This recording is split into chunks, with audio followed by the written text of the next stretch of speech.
Всем привет, с вами Ветер. И сегодня я выражу недоверие в ЦИКу города Новокуйбышевск. Еще раз объясню, в чем не прав ЦИК города Новокуйбышевска. Я обсираю всех людей, которые там причастны к этому всему, которые отходят от них, они начинают обзывать предателями. Давайте разберемся, что сделал ЦИК Новокуйбышевск не так. Во-первых, судя по тому ролику, который был выложен на Тульском канале, я объявляю вотум недоверия, так как я был участником ЦИКа города Новокуйбышевск, был самоопределение у меня было, сейчас самоопределение уже уничтожено. Я объявил вотум недоверия. И, во-первых, давайте разберемся, что такое город Новокуйбышевск. У меня на канале, там дальше, зайдете на мой канал, будут два ролика уже восстановители СССР. И там будут все мошенники выложены, кто, что, как и чем занимается. А теперь давайте перейдем к тому, что я объясню, что и почему не так делает Новокуйбышевск. А что не так делает он? Во-первых, они не имели права трогать декреты, которым больше 100 лет. Они не имели права их оглашать и что-то вообще, какие-то декреты о земле делать. Это первое. Второе. Они не имели права убирать 6-ю статью из Конституции. Третье.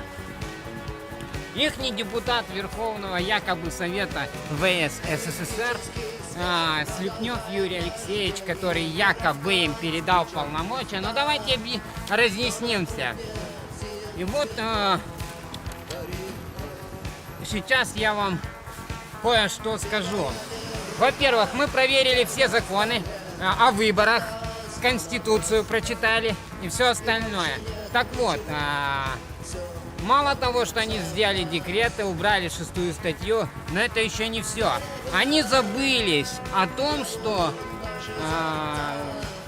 народный депутат Верховного Совета СССР избирался на 5 лет, а городского на 2,5 года. Так вот, давайте я просто сейчас изъясню свою мысль о том, что они сделали не так. Во-первых, не имели права трогать декреты. Не имели права вычеркивать статьи Конституции и переписывать их под себя. Во-первых, там присутствует слово «держава» с большой буквы. Разъясню, что такое держава с точки зрения международного права. Во-первых, держава – это монархия. Во-вторых, держава – это в руках монарха символ власти над землей. Есть еще скипетр был. Так вот, ДССР – это новый траст. Но, к сожалению, новый траст, он посвящен проекту СССР 2.0, который запускают Ротшильды. Но он уже запущен. И теперь я объясню, почему нельзя проводить никакие выборы и нельзя доверять в ЦИКу города Новокуйбышевска. Все говорят, что не существует никакого военного положения и все остальное 91 года. А теперь... Сейчас я передам человеку документы, которые мне нужны сейчас. А теперь я вам покажу. Вот оно, военное положение. Оно на 3 листах. Повторяю, вот оно, военное положение, которое действует без изменений на территории РСФСР, СССР.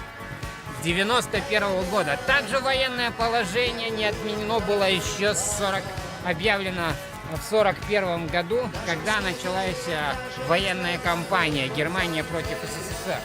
Во-первых, в 45 году частично отменили военное положение, но это частично. Потом, когда началась холодная война, его опять ввели. И теперь вы можете наблюдать вот там везде, зайдя в любой аэропорт, стоят рамки, везде огорожено, не проехать, где-то КП стоят, по-любому в хороших аэропортах международных стоят КПП. Но вот у нас здесь в городе при въезде в аэропорт стоит КПП, то бишь поднимается этот шлагбаум, и у вас запускают.